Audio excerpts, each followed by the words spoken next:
Hi, this is Usha. Welcome to Rathod's IAS classes. Today in this lecture, we are going to see current affairs of 7th August 2022. So let's get started with our session and what you are going to get after watching this session completely. So you are going to get one quote along with explanation, and we are going to discuss editorials. Actually, in this Sunday's newspaper, there will be no editorials, but from Monday to Saturday, we are going to discuss editorials of Hindu. And apart from that, we are also going to discuss some articles from Hindu which are important from our UPSC point of view. And not only Hindu, we are also focusing on other newspapers like Indian Express, PIB, Economic Times. So there also we are going to collect some articles which are very much relevant and which are not covered in our Hindu. And at last, we are also going to give some mains practice questions and also prelims practice questions. And for prelims practice questions, the answers will be given in the tomorrow's lecture. And next one is we are also focusing on vocabulary. So this is about the plan, and now let us try to see the today's quote. So today's quote, it is about importance of information. So why we need to focus on information? Because we have this RTI Act of 2005. Right? So because of this RTI Act, which mainly made people to know about their rights and to know about information. So how can they seek information? So it also led the government to be answerable and accountable to the people. So here because of this, so you have to know some quotes regarding this information. So living in truth cannot be reduced to having access to full information. So having access to full information is very important. So now, let us try to see the first topic. So first topic, it is important from our polity point of view, which comes in the GS paper 2. So this topic, it is about our new vice president. So title says, Jagdeep Dhankar is new vice president. So you need to know about some provisions of vice president that are clearly written in our Lakshmikant book. Okay, so please open your Lakshmikant book and go through this chapter of vice president in your book and try to remember the articles. So there are high chances or possibility of getting question regarding president and as well as vice president, because elections of this vice president and president which held recently. So there is a high chance of getting question. So now let us try to see this topic in detail. So if you say context, it mainly says that NDA, National Democratic Alliance candidate, and he also worked as a governor. Okay, he is also former West Bengal governor, that is Jagdeep Dhankar. He is the 14th vice president of our country. And out of 710 valid votes, so this person secured 528 votes. So he will be the 14th vice president of the country. And if you're talking about some facts regarding this vice president, so Article 324 of Indian Constitution, which talks about Presidential and Vice Presidential Elections Act of 1952. So it also talks about President and Vice President election rules of 1974. So here ECI, Election Commission of India, so which mainly superintends and even it provides the direction and control, and even ECI conducts elections to the office of this vice president. Okay, so this is the one important thing. And the notification for this election will be issued on or after 60th day, okay, 60th day before expiration of the term of office of this vice president. So this is about some basic facts. So apart from that, you need to know who are going to give their votes, that's electoral college of this vice president. So they have elected members of Rajya Sabha and nominated members of Rajya Sabha and elected members of Lok Sabha. So what is the difference between electoral college of president and vice president? So let me know in the comment box. So this might be a potential prelims question. Okay, you need to know what is the difference between this electoral college of president and vice president. And now let us see the one question which appeared in 2013. So the chairman and deputy chairman of Rajya Sabha are not members of that house. So why this chairman which comes under this vice president? So as you all know, this vice president will be the ex officio chairman of Rajya Sabha. So here the question regarding this chairman is also regarding this vice president itself. Correct? Will you agree with me? So here the question here is the chairman and deputy chairman of Rajya Sabha are not the members of that house, while nominated members of the two houses of parliament have no voting right in the presidential election and they have right to vote in the election of vice president. So if you go through this Lakshmikant book, then you can easily answer this question. So please try to find the answer for this question and let me know in the comment box. And now let us try to see the next topic. It is regarding human rights violations.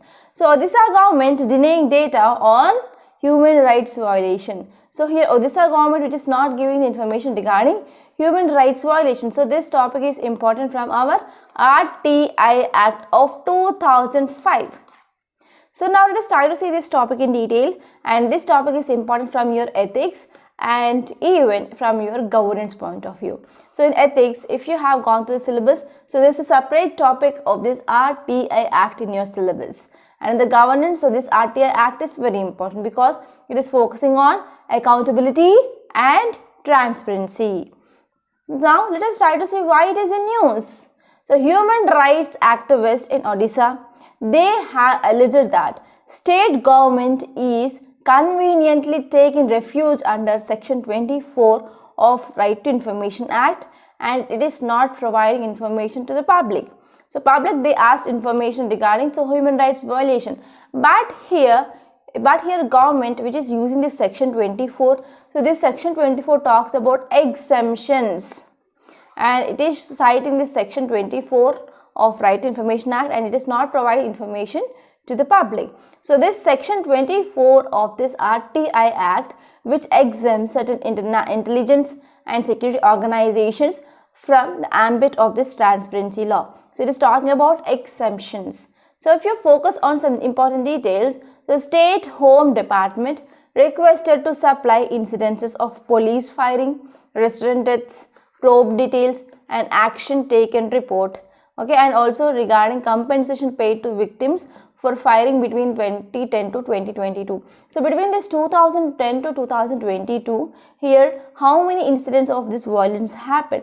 For example, police firing. For example, what are the deaths that had been occurred due to this police firing, and probe details, and action, what are the actions they are taken, and how much compensation this is given. So this is the data which mainly asked, and department cited this Section 24 of RTI Act, and it is not providing information.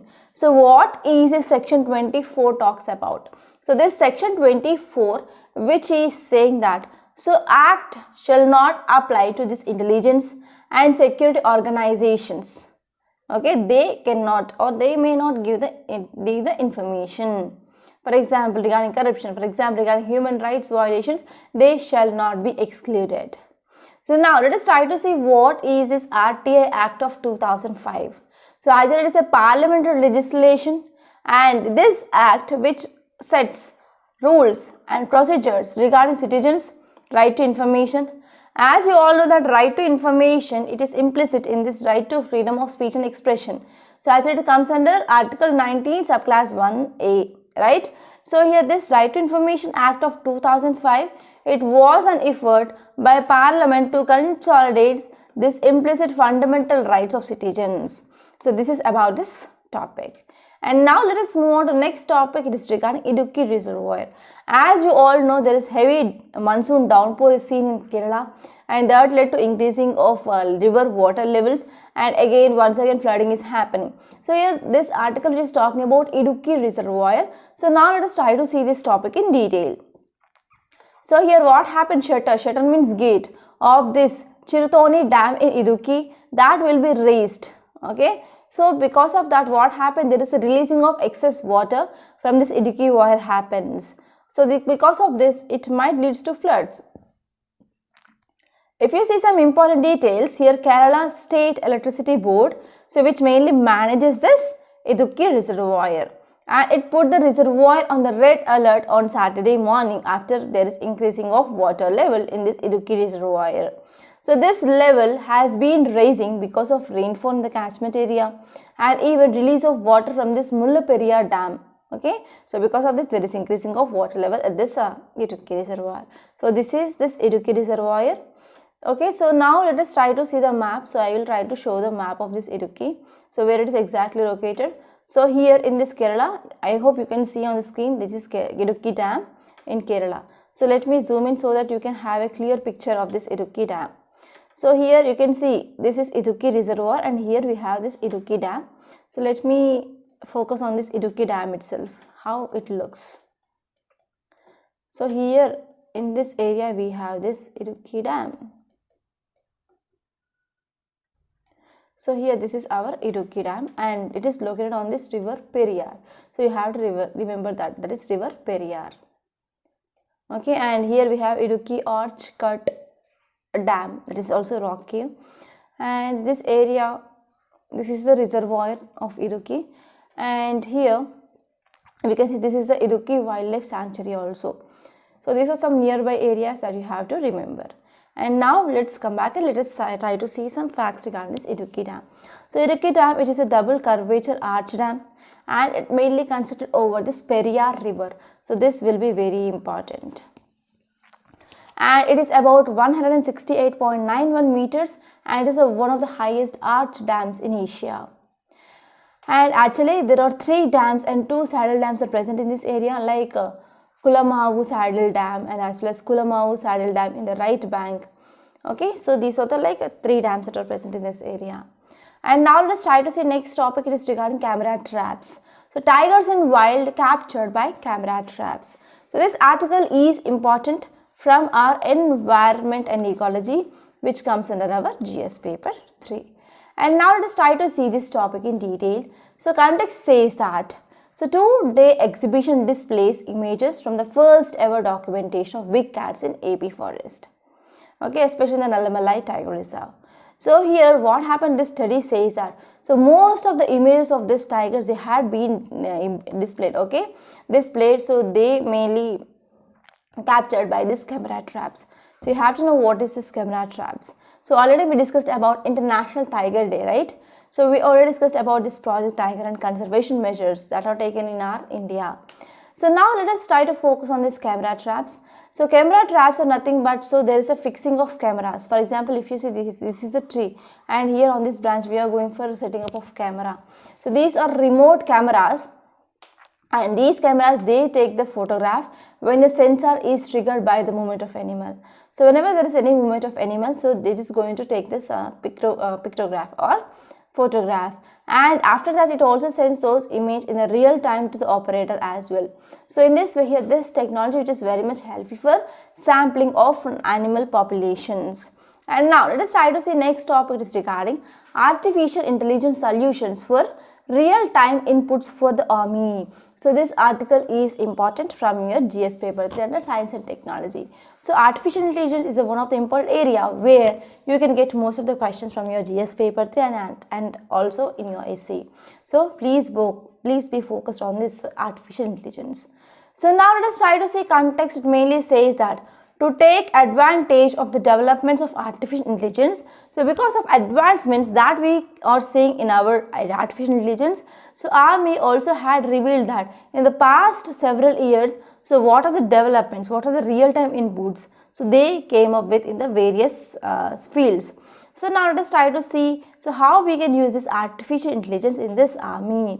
So Army developed several units of artificial intelligence powered smart surveillance system, and they had been installed in this northern and as well as in the western borders. And also Army came up with this heterogeneous inputs from the devices, and such as for example PTZ, that is pan tilt zoom cameras, and also they are handled with this thermal imageries as well.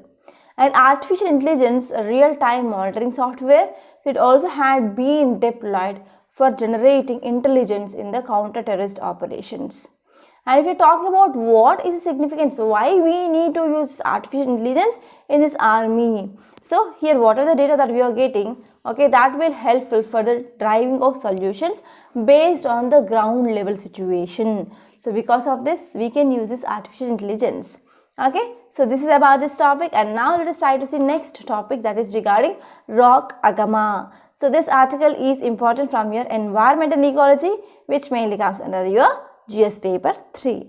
So if you are talking about why it is in news, so recently one study published, and in this study here peninsular rock agama, that is Samophilus dorsalis. So it is a type of a garden lizard, okay, that we can see in our garden regularly, and it is strongly present in this southern India the most.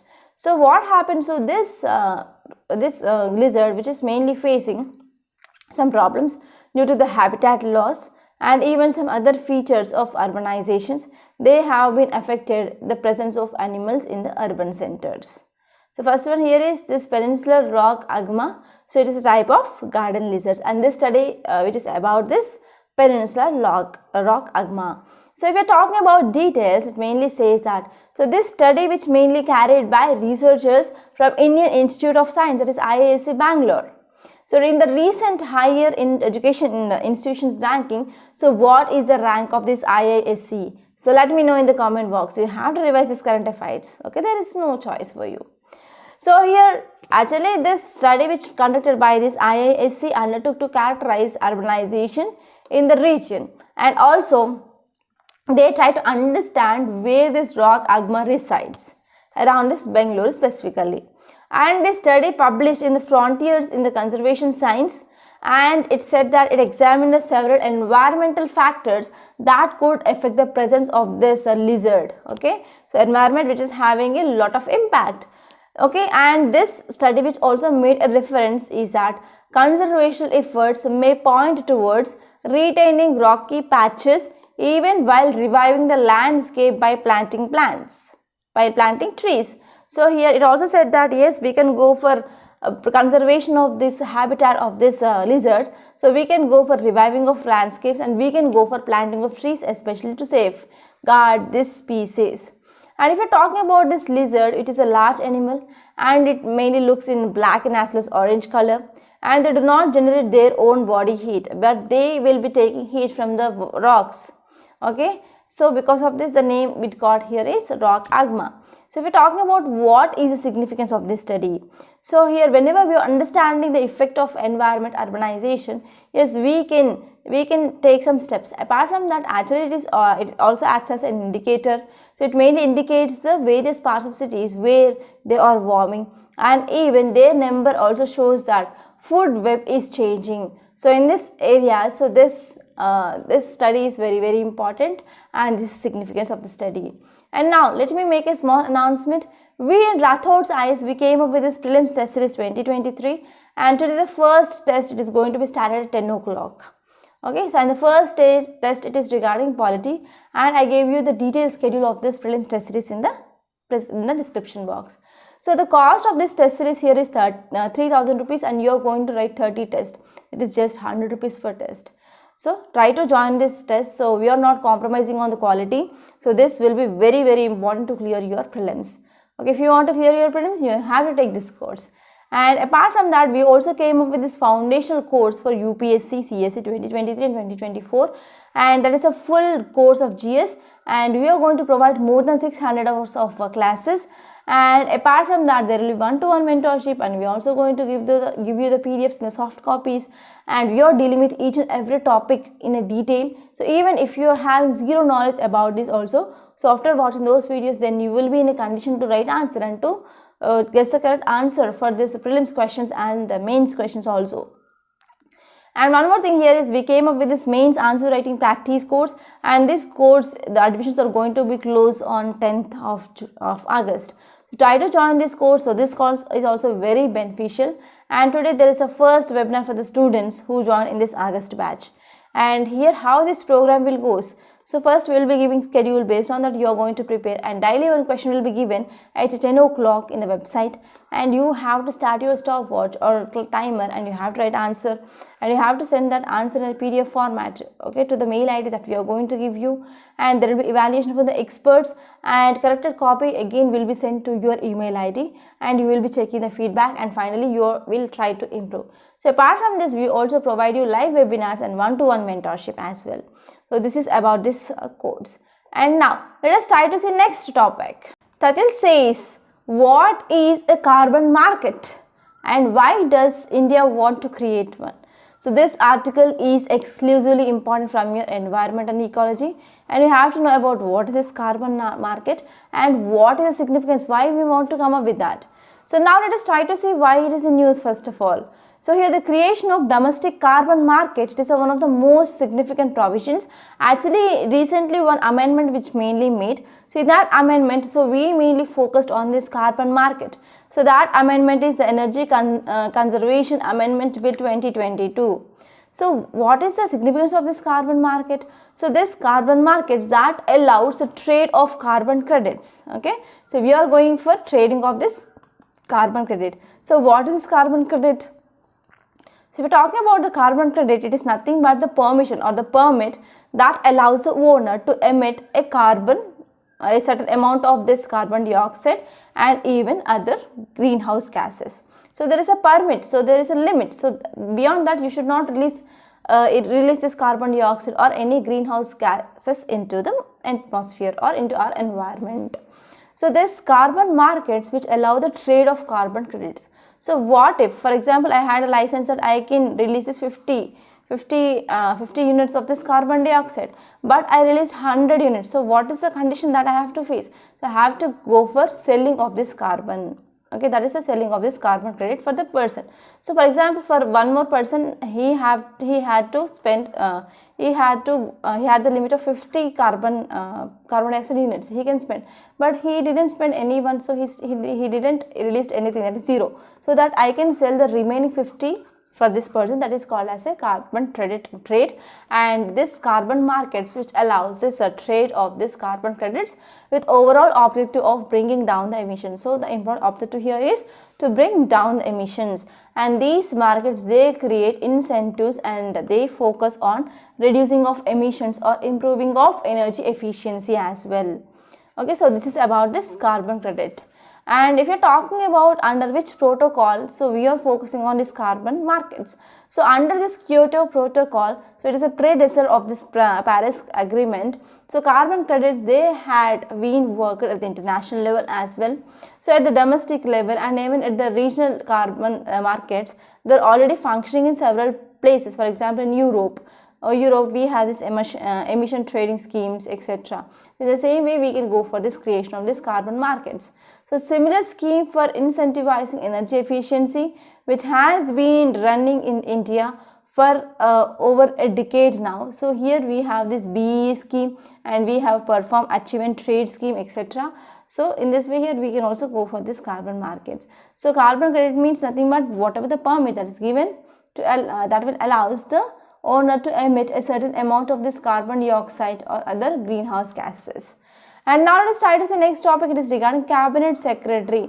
So Cabinet Secretary Rajiv Gauba gets 1 year extension, and this topic is important from your polity, which comes under your GS paper 2. And now let us try to see this topic in detail. So here Center has given again 1 year extension to this Cabinet Secretary, that is Rajiv Gauba. So actually he is the Union Home Ministry, okay, Home Secretary. He is a former Union Home Secretary and he was in 2019 appointed to the country's top bureaucrat post for 2 years, and now there is increasing of tenure, okay, of this so-and-so person. So if we are talking about what is this Cabinet Secretary, so Cabinet Secretary is one of the top most exclusive official, and is also one of the senior most civil servant of Government of India, and actually he acts as the head or ex-officio head of the Civil Services Board, the Cabinet Secretariat, the IS, and all the civil services under the rules of business of the government. And they also ranks 11th on this Indian order of presidents. Okay, so you have to know about the presidents of Prime Minister, Vice President, President, Speaker, Chairman, etc. Okay, so the Cabinet Secretary, which is responsible for the administration of transaction of business and allocation of business rules. So what are the functions? So here this Cabinet Secretary, he may facilitate the smooth transaction in the business, in the ministries and as well as departments of government. So if we're talking about what this Secretariat provides, so Secretariat provides helps to the Cabinet and its committees, and also assist this decision making government by ensuring interministerial coordination, and will be also ironing out the differences among the ministries or departments, and also focusing on evolving the consensus through the instrumentality of the standing ad hoc okay, ad hoc committees or secretaries. So first one here is, so this secretariat assistance which mainly provides to the cabinets and as well as committees, and it also focuses on ensuring the interministerial coordination, and it is also focusing on ministries and departments. So where they are mainly saying that instrumentality of standing ad hoc committees or secretaries. And now let us try to see next topic. It is regarding 70 lakh ration beneficiaries. They are suspect, states asked to verify. So this is a thing which mainly said by government. So here we need to focus on National Food Security Act. So this article is important from your governance point of view, which comes in the GS paper 2. So if you see context, it mainly says that Union government has found that 70 lakh beneficiaries under this National Food Security Act, they are suspect as they shared their data with the states for ground verification. So for ground verification, there are about 70 lakh beneficiaries. They send their data. So now let us try to understand some details. So center said that if out of those 70 lakhs, even 50 or 60% are actually found to be not genuine, that space could also be created. So we need to eliminate these non-genuine cases. And as per the data which shared by this ministry, that is food ministry, so 4.74 crore ration cards, they have been deleted or cancelled by the states, okay, in the last 9 years. So under this National Food and Security Act of 2013, 35 crore people, they can be covered across the country. And as per this food ministry data, so current here National Food Security Act coverage, which stands at 79.74 crores, and about 1.58 crore people, they can still cover under this National Food Security Act. So there are a number of people, they had been remain out of this National Food Security Act, and we need to bring them under the ambit of this act. Okay, so and even government also launched this common registration facility for the ration cards as well. So what is this National Food Security Act of 2013? So it is mainly focusing to provide food and nutritional security for the people, and also it focuses on accessing adequate quantities of quality food at affordable prices as well. Okay, so if you're talking about what is the coverage, so coverage here is about 2/3 of the country's total population, and this total population depended on this 2011, that is 2011 population estimates itself. And the 75% of rurals and 50% of these urban areas, they are mainly entitled to, okay, they are mainly entitled to receive this food grains, subsidized food grains under this scheme. So apart from that, we also have this Antyodaya Anna Yojana. So under this they are going to get about 35 kgs of food grains. And next one is eldest woman of beneficiary household is considered as the head of the family for the purpose of issuing these ration cards. So these are some important facts. And what is significant? So what is the importance? What will be the impact of this move?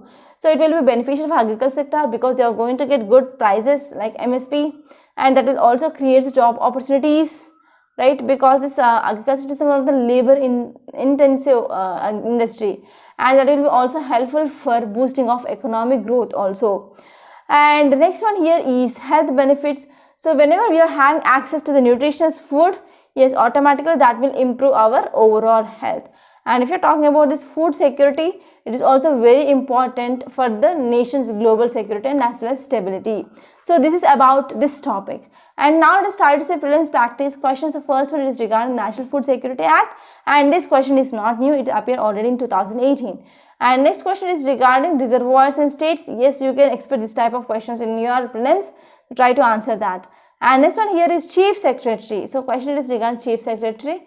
So you have to try to answer this question. So these are the 3 prelims practice questions, and you have to let me know the options or the correct options in the comment box.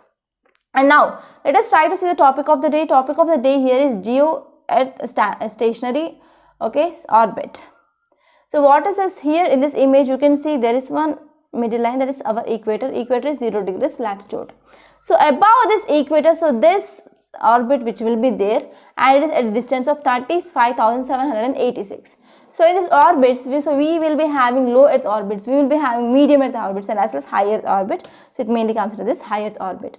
So which type of satellites we are going to launch under this geostationary Earth orbit? So we are going to going to place telecommunications, they are stationary, okay, geostationary at satellite. So why it is stationary? Because so if there is a satellite is placed here, so it will be move around this path and it will take like same time, how much amount of time that is taken by the earth on earth for its rotation, so the same time that will be rotated. So it is stationary here, so because of this it is called as geostationary at orbit. And the vocabulary here is, first one here is shutter. Shutter means a dam formally consisting of one or more simple shutters or gates. It is nothing but gates of dams. So now let us try to say today's Hindu newspaper PDF. So this is our today's Hindu newspaper PDF. So here the first topic, it is regarding our vice president, that is Jagdeep Dhankar is our new vice president. So he will be the 14th vice president of our country. And next topic is regarding center sounds caution over the steady rise in the COVID-19 cases. So there is increasing of COVID-19 cases that is seen in the country in the past 2 weeks or past few weeks. So you have to focus on this, and actually it is a monsoon season also. So there will be a wide transmission of this disease which we can see. And next one is regarding Chinese military exercises stimulating attack, Taiwan says. So China continued its military exercises in this region, in the 6 regions surrounding this Taiwan. Okay. So what happened here? Chinese military, they are saying that it was testing its land strike and as well as sea assault capabilities as well. Okay. So you have to go to this article, that is very important. And if you move forward, here in the states page, that is page number 3, here you can see what's wrong in providing free education and healthcare. So this is a thing which mainly said by Delhi Chief Minister and Aam Aadmi Party National Convener on Saturday. So we can focus on this education and health rather than spending on defense. And next topic is about human rights violation in Odisha. I discussed that topic. And here you can see one article that is regarding drivers seek welfare benefits in draft scheme. So capping of commission here, health insurance and missing governments, that is Delhi government's draft, they say that. So drivers unions in the capital have expressed disappointment at this Delhi government failure. Okay, so they mainly talking about this motor vehicle aggressor scheme of 2022. And if you move forward, you can directly move on to the states page, that is page number 5. There is nothing much important. And the states page 6, there is one article important, that is Sri Lankans jobs hunt in West Asia hurts prospects of NRIs. So this article is also very important. And next topic is regarding Idukki reservoir. I discussed that topic. And if you move forward, here you can see jackfruit festival all in Mysore evokes a good response. Okay, so what happened? So you have to know about some facts regarding this jackfruit, and let me know here, jackfruit, it is a state fruit of which state? And next topic is regarding tigers in the wild captured by camera traps. I discussed this topic. And here there is one article that is regarding this page number 7, that is foreign firms achieve only 82% of target in defense deal offsets. So this article is also important, you can go through that once. And here artificial intelligence solution for this real-time inputs of army, I discussed that topic. And if you move forward in this news page, page number 9, so Indian virtual herbarium. So what is a herbarium means? We are mainly going and saving our plants and there some small leaves, flowers, etc. Right, so this portal with nearly 1 lakh images of specimens, they recorded 2 lakhs hits from this 35 countries since July 1st. Okay, so here what happened? So there is some changes that are mainly seen in the images of specimens, records, etc. And if you move forward, there is an article that is Rajasthan's Nadis and insurance against a dry summer. So these water harvesting systems in this Rajasthan, they are called as Nadis. Okay, so you have to go through this topic once. And if you move forward in this world page, there is nothing much. And the science and technology page, there is an article regarding this genome surveillance. So what is genome surveillance? How it will be helpful? So genome surveillance, which mainly helps to provide unique insights into outbreak, and even this genome surveillance which helps to track the spread of these pathogens, and also that will helpful for the public health decision making also. And here you can see small articles. I hope you can see on the screen, and let me make it zoom so that you can have a clear picture.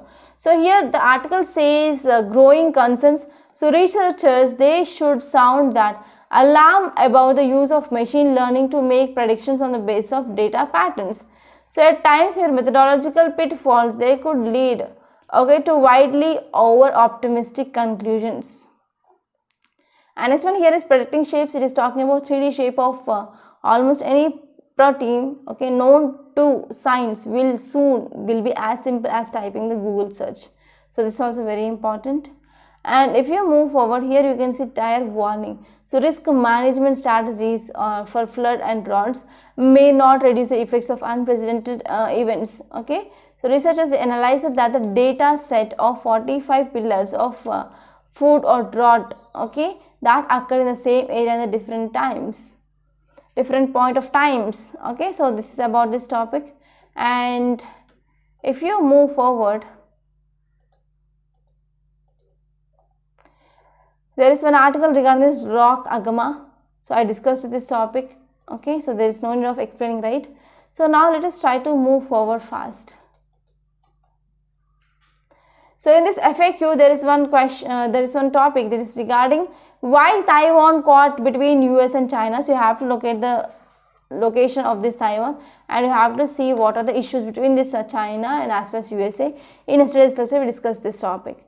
And this one article, it is regarding data protection bill. So this topic is also very important. So these are some important articles that appear in our today's Hindu newspaper.